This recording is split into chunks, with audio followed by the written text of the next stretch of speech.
going to see top 20 animated movies. Before entering into the topic, please subscribe the channel for more videos. Number 20, Zootopia, 2016. Disney's 55th and Zootopia eacher delivers on uncommonly ambitious designs.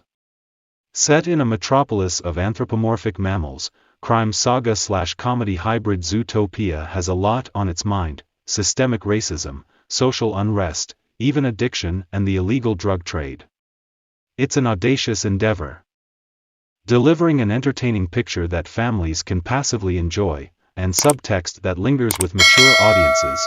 Number 19, Kung Fu Panda Trilogy, 2008 to 2016. All three vibrant films in this series are highly recommended, but Part 2 is the best. A sequel that's deeper, darker, more artistic and ambitious than its predecessor, Jack Black, and the Furious 5 battle evil White Peacock Lord Shen, Gary Oldman, who's attempting to conquer China. Directed by Jennifer Ye Nelson. Kung Fu Panda 2 grossed $665 million. It was the highest-grossing film directed by a woman until Frozen 2 years later, the highest-grossing film directed solely by a woman until 2017's Wonder Woman. The voice talents of Bryan Cranston, Kate Hudson and J.K. Simmons helped 2016's Part 3 end the series on a high note. Number 18, How to Train Your Dragon Trilogy, 2010 to 2019. The bond of human and animal is explored with heart-tugging effectiveness in DreamWorks' saga of Vikings, dragon fighting, and a boy and his beloved pet. Quality control has been truly remarkable over the series' run. They're all first-rate family entertainment. Number 17, Wreck-It Ralph, 2012, and Ralph Breaks the Internet, 2018. These Wreck-It Ralph movies are so good. Better than they get credit for, even. They both tackle uncommonly meaty themes for all ages audiences. The first one expressed that it's our unusual, offbeat traits, glitches, if you will, that serve us in the long run. Set within the arcade games of the original, and then thrust into the entire internet, Ralph Breaks the Internet is a sweet, nuanced story about the work it takes to maintain enduring friendships which, let's face it, isn't always easy. It was nominated for Best Animated Feature at the 91st Academy Awards. A characteristically wonderful Gal Gadot joined returning voice stars John C. Reilly and Sarah Silverman. Number 16, Spider-Man, Into the Spider-Verse, 2018, a funny and heartfelt work of dizzying invention. Into the Spider-Verse is Spidey's first entirely animated theatrical outing. With a texture like a living painting, Spider-Verse is one of the most idiosyncratic, confidently original works of art to hit the multiplexes from any genre in years. Spidey's critically acclaimed spin through the multiverse opened up this character's already formidable big-screen legacy to limitless possibilities. It won the Academy Award for Best Animated Feature. Number 15, Ratatouille, 2007. Ratatouille is something of an oddity among the Pixar canon. Less because of its production history. The Incredibles' Helmer Brad Bird completely retooled the film late in production, which is par for the course at the studio, and more because it plays so much older than many of the rest of their films. Set in the world of fine cuisine, the picture targets and celebrates critics, is relatively slow-paced, and draws from influences as diverse as Lubitsch and Proust. Its auteurist, borderline art house animation somehow went on to make hundreds of millions of dollars worldwide. Bird's tale about a rat, played perfectly by Patton Oswalt, with a refined palate and culinary dreams, works as a talking animal picture, a romantic comedy, a love letter to Paris, those cityscapes, and to food, and could only have been made by Pixar. Some of their other films might have had a broader appeal, but Ratatouille is truly refined. Number 14, Up, 2009, the second animated film in history nominated for an Academy Award for Best Picture after Beauty and the Beast. Up is Pixar at the peak of their powers, and their commitment to creating intelligent cinematic events that appeal to audiences young and old. The iconic, tear-duct-depleting opening 5 minutes of Up are a revelation for animated kid-friendly fare. The Oscar-nominated screenplay by Pete Docter, Bob Peterson, and Tom McCarthy, who later won an Oscar for writing Spotlight, doesn't shy away from a bluntly somber depiction of child neglect. There's also a flying balloon house, and a talking golden retriever. Bold, magnificent art and entertainment. Number 13 Shrek 2001. The third and fourth Shrek movies got pretty bad pretty fast, so it might be hard to remember just how fresh, surprising and invigorating the first one was. The tale of an ogre, Mike Myers, who falls for a fair princess, Cameron Diaz, had a relentless irreverence only matched by the tenderness of its heart. Love is blind. Few films since City Lights have expressed that with such clarity and sincerity. Number 12 The Toy Story series, 1995 to 2019, Pixar's mature saga of long-term friendship and growing up, ushered in a new era of animation. The series maintained massive critical and financial success for a quarter century. The best of the bunch is Part 3. The unexpectedly dark and bittersweet detours taken in its third act are among the greatest creative risks the artists at Pixar have ever taken, and the most rewarding. Perhaps especially for millennial audiences who grew up with Andy. Toy Story 3 is a profoundly moving film. The fourth picture is often brilliant, but more divisive, ending on an uncomfortably mature note. Number 11 Finding Nemo, 2003, films in the top tier of Pixar's canon are so uniformly astonishing, quietly revolutionary, that choosing which is the best is totally daunting. As much in its screenwriting as in its groundbreaking underwater visuals, Finding Nemo is a masterpiece. Laugh out loud funny with an abundance of pathos. The underwater adventure is all about the woes of helicopter parenting, the inevitability of risk and even danger. Number 10 Spirited Away, 2001, Miyazaki once said Princess Mononoke would be his final film, and let us all be glad that wasn't the case. Meeting the 10-year-old daughter of a friend inspired Miyazaki to create this adventure about a young girl crossing over to the spirit world via an enchanted bathhouse, or is it all just her imagination gone gonzo? Which eclipsed even Miyazaki's own previous great films. And set the current high-water mark for elegance and inventiveness in traditional animation. Miyazaki incorporated some CGI here, and he famously draws tens of thousands of frames by hand for every feature. Spirited Away is an achingly bittersweet epic about growing up and adjusting to change.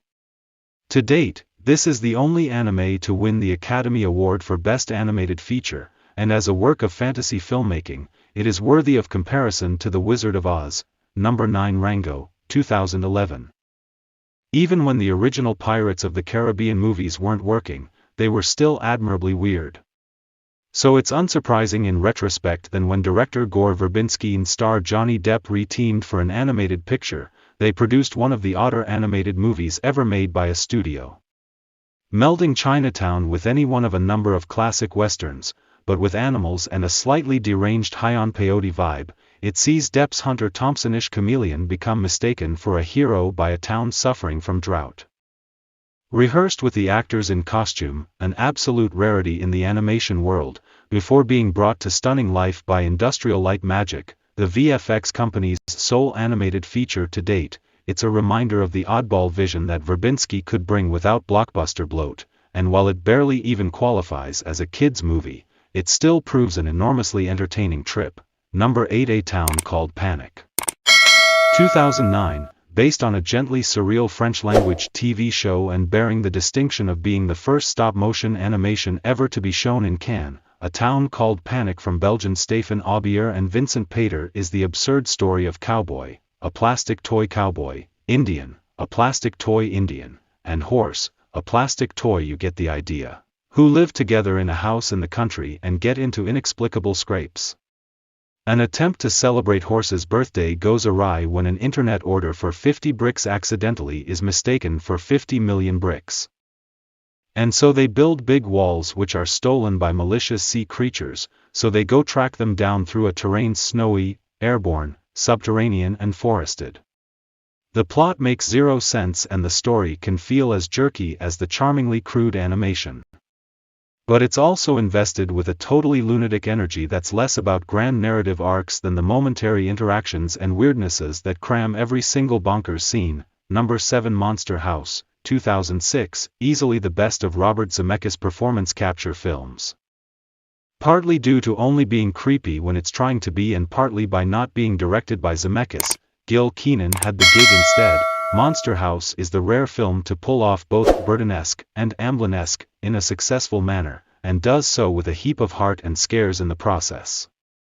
Co-written by community creator Dan Harmon and his friend Rob Schrab, it's the tale of three adventurous preteens investigating a spooky local home. Working where the Polar Express didn't by stylizing the characters further. It makes its young protagonists believably and likably childlike in a way that few films bother with, leading to both great gags. It's the uvula. So it's a girl house, and pathos more effective than most. There are better-looking films here, but few that are as much fun. Number 6, Winnie the Pooh, 2011. Every generation feels a sense that the children of today are missing out on some vital part of childhood due to the technological advancements of modern life, right back to the first Neolithic dad who shook his head sadly at his son's use of those newfangled bronze tools.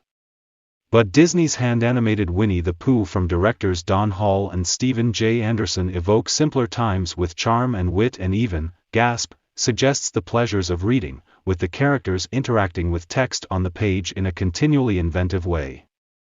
It's admittedly for very young children, and some adults who grew up with previous Disney Pooh films were apparently disappointed that this wasn't quite as, well, Disneyfied.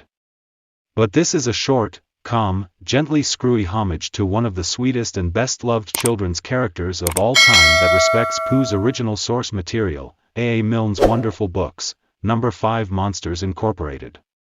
2001, after two great Toy Story movies and the middlingly received, somewhat unfairly, A Bug's Life. Monsters Incorporated was the film that suggested that Pixar would be far more than the house that Buzz built. Like Toy Story, this film takes up an irresistible childhood conceit, the story behind the monsters under every child's bed or in the closet, and filled it with two of the company's most lovable characters in Billy Crystal's eyeball-on-legs Mike Wazowski and John Goodman's fuzzy blue Sully, who accidentally let a supposedly deadly child, the utterly adorable Boo, into their monster's paradise. The film's not as narratively perfect as some of the later Pixar picks, the Yeti diversion is dead air, but it's still gorgeously designed, has a giant heart and proves utterly satisfying. Decent but unnecessary prequel Monsters University paled in comparison, which is a testament to the strength of the original. Number 4, Coraline, 2009. There's more quality coming out of more animation houses these days, thanks in part to Portland's Leica, a stop-motion studio who broke out with the sublime Coraline. Based on a book by geek idol Neil Gaiman and directed by the Nightmare Before Christmas Helmer Henry Selick, the film focuses on the titular girl, Dakota Fanning, who escapes from her neglectful parents into another world that turns out to be more sinister than she planned. The picture is gorgeously designed, with a use of 3D that's still among the best ever, flat in the real world and expansive in the fantasy one, Wizard of Oz, style, smart, soulful, atmospheric. Rich, funny, exciting and strange, and it's only aged like a fine wine in the last half-decade. Paranorman and the Boxtrolls are both worth checking out, but Leica's first hour remains their finest so far. Number 3, Lego Movie, 2014. On paper, it seemed to be a nightmarish corporate synergy fest. It isn't just based on a toy, but includes toy versions of superhero. In practice, the Lego Movie is a sly, subversive, giddy joy, with Phil Lord and Chris Miller topping their previous animated pick Cloudy with Chance of Meatballs, which some of us are very grumpy isn't in this list. Spoofing Chosen One narratives as Chris Pratt's Emmett is picked out as the last great hope against the evil Lord business, Will Ferrell. It's a deeply silly, metatastic action comedy that still finds room for a surprising degree of pathos, not least in its secret late-game live-action gambit. Capturing a childish sense of play in a way that few had done outside of Toy Story but filtering it through a millennial mashup mentality, it must figure as one of the most glorious mainstream surprises in recent memory. Number 2, The Incredibles, 2004. Director Brad Bird's best film to date is a blistering amalgam of imagined comic book mythology, family melodrama and gorgeous computer-generated animation.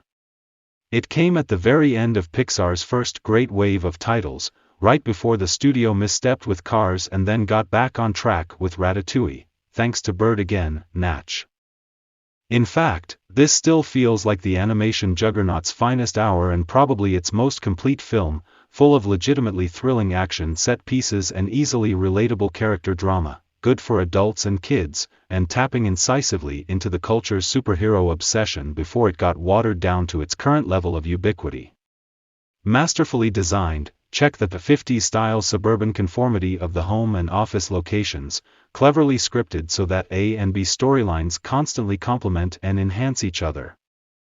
And boasting a valuable anti-cape message that Madonna would have done well to heed, The Incredibles is not just an all-time great animated film, but is an all-time great superhero movie, period. Number 1 Forzen, 2019, Elsa the Snow Queen has an extraordinary gift, the power to create ice and snow.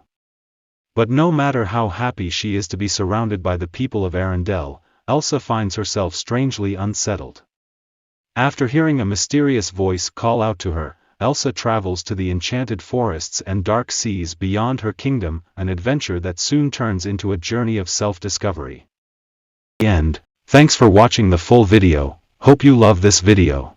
Please press the like button and give your comments about this video, and we'll upload videos regularly, so don't forget to subscribe our channel. Give your suggestion about next topic in comments section. Meet you in next video. Bye bye.